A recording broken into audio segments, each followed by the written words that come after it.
What if I told you that the biggest love song of the last 20 years was never a love song at all? That the track you screamed in your car, the duet that sat on top of the planet for 7 straight weeks, the record that turned heartbreak into a billion-dollar fire, was actually a confession written in plain sight, hiding behind a hook so sweet that the entire world sang along to a crime scene?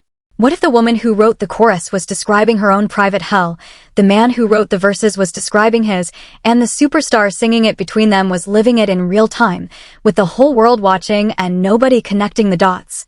Because that's exactly what happened. And once you hear this story, you will never hear that chorus the same way again. The burning house. The broken apologies. The line at the end that should have been a national scandal and somehow became a ringtone instead. Stay with me, because what you're about to learn about Eminem, about Rihanna, about the songwriter nobody remembers and the actress who gave away her paycheck is going to rearrange everything you thought you knew about the most dangerous song of a generation. Let's go back to 2010. Hip-hop is at a crossroads. The biggest rapper on earth, Eminem, has just clawed his way back from an addiction that nearly killed him. He disappeared, overdosed, flatlined in front of his own legacy, and now he's standing in the wreckage of his own life, recording an album with the most ironic title imaginable, Recovery. The world expects a victory lap. What it gets instead is something far stranger, far darker, and far more honest. Because buried in the middle of that comeback album is a track that doesn't sound like survival. It sounds like a hostage situation set to a beat. But here's what almost nobody knows. The song didn't start with Eminem. It didn't even start with a rapper. It started with a broke, unknown singer-songwriter named Holly Haferman, a woman the world would later come to know as Skylar Grey, sitting in a cabin in the woods of Oregon, financially destroyed, professionally invisible, and emotionally shattered by a relationship that had consumed her. She sat down with a British producer named Alex da Kid, who had almost nothing to his name either, and she wrote a chorus. Not a pop hook. A wound, dressed up as melody. Just gonna stand there and watch me burn. That's not a lyric. That's a survivor's testimony, and Skylar Grey has admitted in interviews that she was writing from inside her own toxic relationship, the kind where leaving feels harder than staying, where the pain becomes the proof that the love is real. Think about that for a second. The most famous hook in modern pop history, the line 2 billion people would eventually sing at the top of their lungs, was written by a woman describing the feeling of standing still while her own life caught fire. And the industry almost let it die in that cabin. Alex da Kid shopped the demo around. Doors closed. Nobody wanted it. The track was one rejection away from becoming a footnote, a song nobody ever heard, until it landed in front of the one man on the planet who was constitutionally incapable of ignoring it. And stay locked in on this detail, because it becomes the hinge of the entire story later. The original plan, according to Alex da Kid himself, was never even to put Rihanna on the record. The demo voice the world fell in love with was Skylar Grey's, and for a moment she was going to keep it. The decision to replace her would end up being the single most consequential casting call in modern pop, for reasons nobody could have predicted, and reasons that get darker the longer you look at them. Because when Eminem heard that demo, Eminem didn't hear a hit. Eminem heard a mirror. People forget who Marshall Mathers was in 2010. This was not a celebrity playing a character. This was a man whose entire career had been built on the radioactive fallout of the most toxic relationship in music history, his 20-year war with his ex-wife Kim. The marriage. The divorce. The remarriage. The second divorce. The songs so violent that she reportedly sued him over them. The onstage effigy. The public humiliation so extreme it became its own genre. Eminem didn't have to imagine the couple in that demo. Eminem had been both of them. So Eminem took Skylar Grey's chorus and built 3 verses around it that read less like rap lyrics and more like court transcripts. Listen to what Eminem actually wrote. I can't tell you what it really is, I can only tell you what it feels like, and right now there's a steel knife in my windpipe. That's the opening line. Not a boast. Not a flex.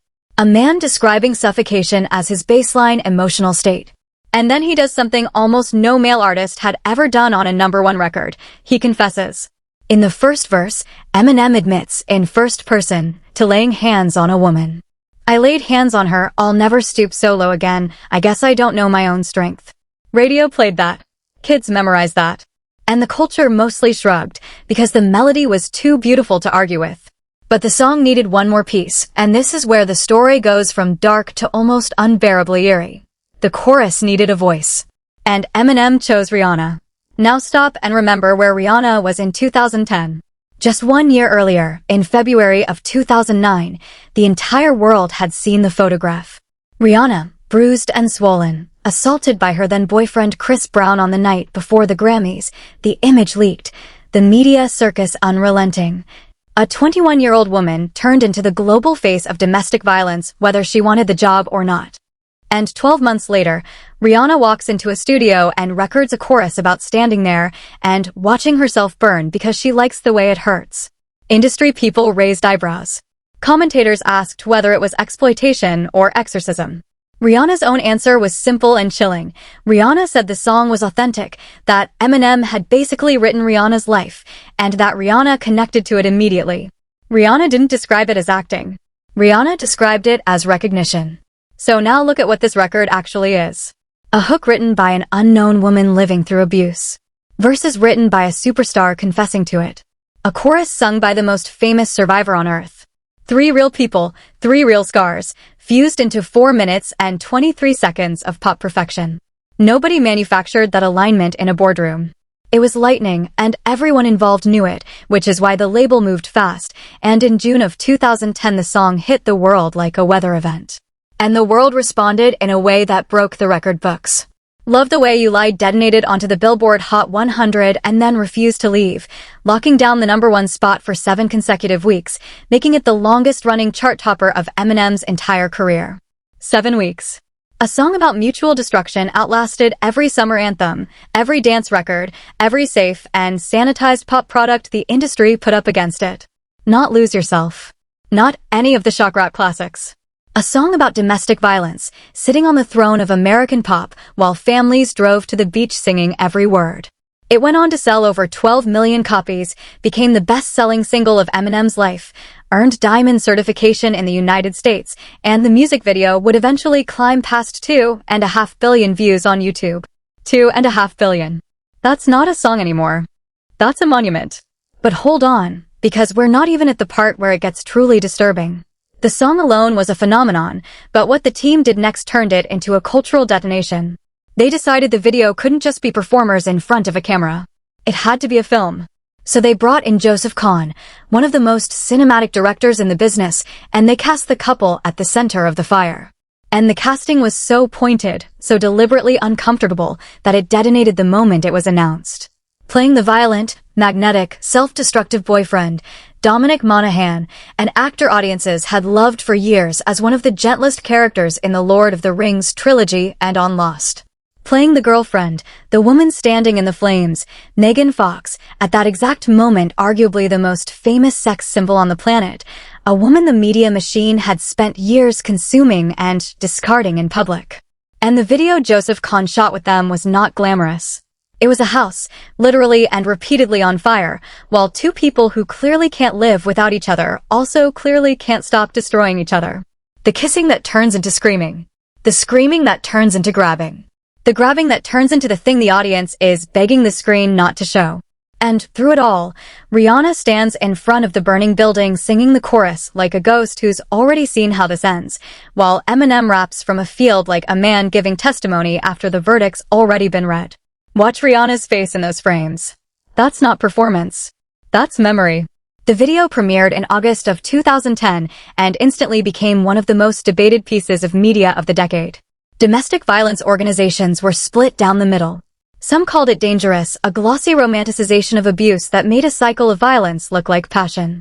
Others called it the most honest depiction of that cycle ever put on a mainstream screen, precisely because it refused to flinch, because it showed the seduction and the horror in the same frame, because it understood that these relationships don't look like monsters from the outside.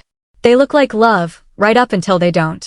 And then there's the detail that cuts through every argument, the detail most fans still don't know. Megan Fox, the woman the tabloids had spent years treating as disposable, took her entire paycheck from that video, every dollar, and donated it to a shelter for abused women. Think about the layers there. The most objectified actress in America, playing an abused woman, in a video about the most famous abuse narrative in pop culture, quietly handing her fee to the women living the real version. Nobody marketed that. She just did it. In a story full of screaming, it might be the loudest act in the whole saga. And the performances that followed turned the song into a live event monster. At the MTV Video Music Awards that September, Eminem opened the entire broadcast with it, Rihanna walking out of literal darkness to join him, and the building came apart. Then, at the Grammy Awards the following February, Eminem and Rihanna delivered it as part of a medley that folded in Rihanna's Part 2 and Eminem's anthem for his mentor Dr. Dre. A performance so raw that people inside the arena described the room as holding its breath. Every time this song appeared on a stage, it stopped being entertainment and started feeling like testimony. That's the level we're talking about. Now let's talk about the music itself for a second, because the craft underneath the chaos is criminally underrated. Alex da Kid's production is a masterclass in restraint, a clean acoustic guitar figure, a drum pattern that lands like a heartbeat that's lost its rhythm, and acres of empty space so the words have nowhere to hide. There's no wall of sound. There's no escape hatch. The arrangement forces you to sit inside the lyrics, and that is precisely why the record still sounds dangerous 16 years later. And inside that space, Eminem delivers what might be the most technically disturbing performance of his career, because each verse escalates the cycle with surgical precision. Verse 1 is the confession. Verse 2 is the diagnosis. Listen to how Eminem describes the mechanics of the spiral, and notice that Eminem switches into second person here. You, pulling every listener inside the burning house whether they want to be there or not. You don't even know what hit you at first. The warm feeling turns into sickness, promises turn into venom, and the rage takes the wheel while both people are just passengers. He even frames the good days in the language of comic books, casting himself as Superman with the wind at his back and her as Lois Lane, because that's exactly how these relationships feel from the inside. Invincible on Tuesday. Unrecognizable by Friday. And then comes the coldest line in the verse, dressed up as a joke. You don't get another chance. Life is no Nintendo game.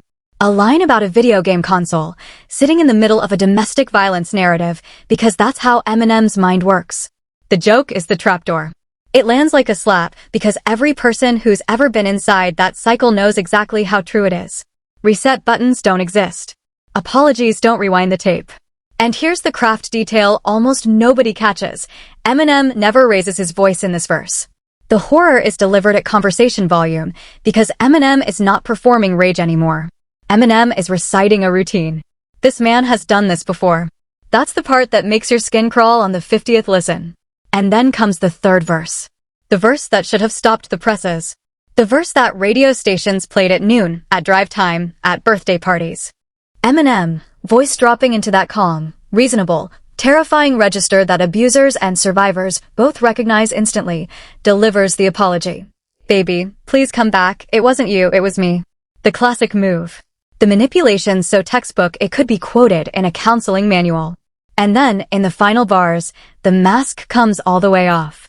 I apologize, even though I know it's lies. He says it. Out loud. The apology is a lie, and he knows it's a lie. And then the closing image, the line that ended the biggest song in the world. If she ever tries to leave again, I'm gonna tie her to the bed and set this house on fire. Let that sit for a moment. The #1 song in America, the song of the summer, the track that won the year, ends with the narrator promising murder if his partner tries to leave. And the genius, the dark, terrible genius of it, is what happens next. Because the moment he finishes that threat, the chorus swallows him. Rihanna's voice rises back up, gorgeous, wounded, serene, just gonna stand there and watch me burn. The horror and the beauty literally sing at the same time. The lie and the love occupy the same breath. That is the entire psychology of the cycle, compressed into 20 seconds of pop music, and no song before or since has done it with that level of nerve.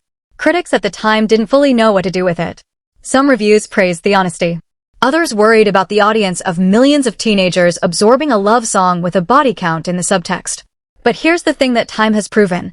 The debate itself was the point. Eminem has spent his whole career forcing America to have conversations it didn't want to have, and this was the ultimate Trojan horse. He didn't lecture. He didn't moralize. He seduced the entire planet into singing the inside of a violent relationship, word for word, and let the discomfort arrive on its own schedule. Now, here's where the culture war over this record really ignited, and it's a fight that's still burning 16 years later. On one side, you had critics and advocacy groups arguing that rapping domestic violence in a gorgeous, stadium-sized chorus was dangerous, that millions of young listeners would absorb the cycle as romance, that the fire would read as passion to anyone too young to know better. On the other side, you had survivors and counselors saying the exact opposite, that this was the first time a mainstream #1 record had ever described the cycle accurately, the seduction and the shame and the broken record apologies. And that accuracy saves lives because it makes the invisible visible. Both sides had receipts. Both sides still do. And the artists at the center of it refused to settle the argument, which, depending on who you ask, was either the bravest choice or the most calculated one. And the story doesn't end there, because 6 months later, Rihanna did something nobody saw coming. On Rihanna's album Loud, Rihanna released Love the Way You Lie Part 2, and Rihanna flipped the entire perspective. Same melody, same skeleton. But now the woman is telling the story. Now Rihanna sings the verses, and the opening line rewires everything. On the first page of our story, the future seemed so bright. The sequel reframes the original as one half of a conversation, the abuser's testimony answered by the survivors, and it quietly confirmed what many had suspected all along. For Rihanna, this was never just a feature. For Rihanna, this was testimony of her own, delivered in 2 chapters, on 2 different albums, in front of the entire world. Now zoom out and look at the crater this record left behind. Eminem and Rihanna became one of the most bankable pairings in music history, reuniting for The Monster, another #1, and a joint tour that sold out stadiums. Skylar Grey, the invisible woman from the cabin, became a Grammy-nominated songwriter whose fingerprints ended up on hits for half the industry. Alex da Kid went from an unknown producer with a rejected demo to running his own label. The song won awards, topped critics' lists, got performed at the Grammys in a medley that had the entire arena on its feet, and became the template for a whole generation of dark, confessional pop-rap collaborations. You can draw a straight line from this record to half the moody, trauma-bearing crossover hits of the next 15 years. The aftershocks kept coming for years. In 2014, Eminem and Rihanna took the partnership on the road with the Monster Tour, Eminem and Rihanna standing side by side in sold-out stadiums across the country, turning the song into a nightly communal ritual. Tens of thousands of people at a time shouting that chorus into the dark. Cover versions multiplied into the thousands.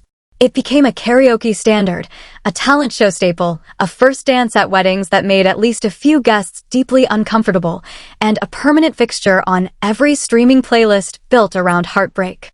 Algorithms keep feeding it to kids who weren't even born when it came out, and they keep pressing replay, because the wound at the center of it never healed and never stopped being relevant. But the real legacy isn't chart positions. It's stranger and more uncomfortable than that. Love the Way You Lie is, statistically, one of the most consumed pieces of art ever made about domestic violence, and it got there without ever saying the words domestic violence.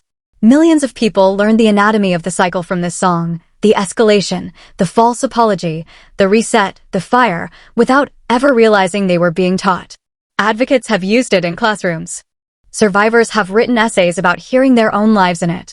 And critics still argue, 16 years later, about whether it exposed the cycle or sold it. And maybe that's the final twist in this whole story.